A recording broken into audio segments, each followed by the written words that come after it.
سلام دوستان، به چنل ما خوش اومدید.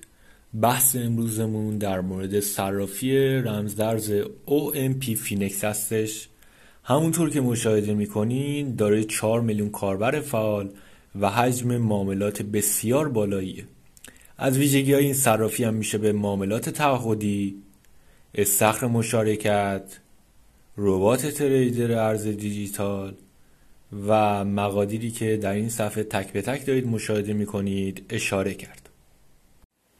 خب برای کسب جوایز از این صرافی ابتدا وارد آیکون ورود یا ثبت نام میشید.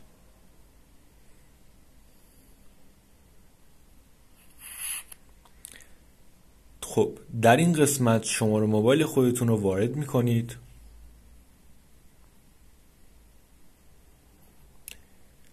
سپس کد تایید 5 رقمی که به شماره موبایلتون ارسال میشه رو وارد میکنید.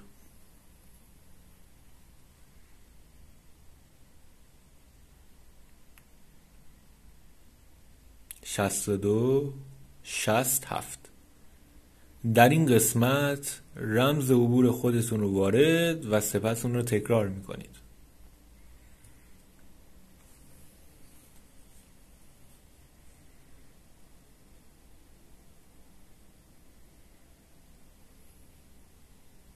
خب در این مرحله از صحت کد معرفتون مطمئن یا از طریق لینک زیر این ویدیو اقدام کنید تا جوایز به شما تعلق بگیره. در این قسمت هم اطلاعات هویتیتون رو کامل میکنید که تاریخ تولد و کد ملیتون باید با شماره موبایلتون مطابقت داشته باشه تا صلاحیت کسب جوایز رو داشته باشید.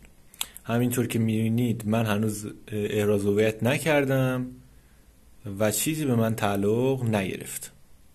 دوستان همینطور که میبینید من با کد معرف کانال وارد شدم و پس از تکمیل احراز هویت مقداری بیت کوین دریافت کردم. برای اینکه بیت کوین رو به تومان تبدیل کنیم ابتدا وارد بخش معامله میشیم. تبدیل سریع رو انتخاب میکنیم. تبدیل دارایی اندک، بخش تومان و بیت کوین رو به تومان تبدیل میکنیم. برای برداشت تومان به حساب بانکی وارد بخش دارایی میشیم. گزینه برداشت رو میزنیم. در این قسمت میتونین تومان رو به حساب بانکی خودمون برداشت بزنیم. در قسمت برداشت رمزارزم همه شبکه‌های تتر رو اصولا پوشش داده. همینطور مقدار زیادی از رمزارزها که این نشانه از کیفیت بالای این صرافی داره که میشه بهش اشاره کرد.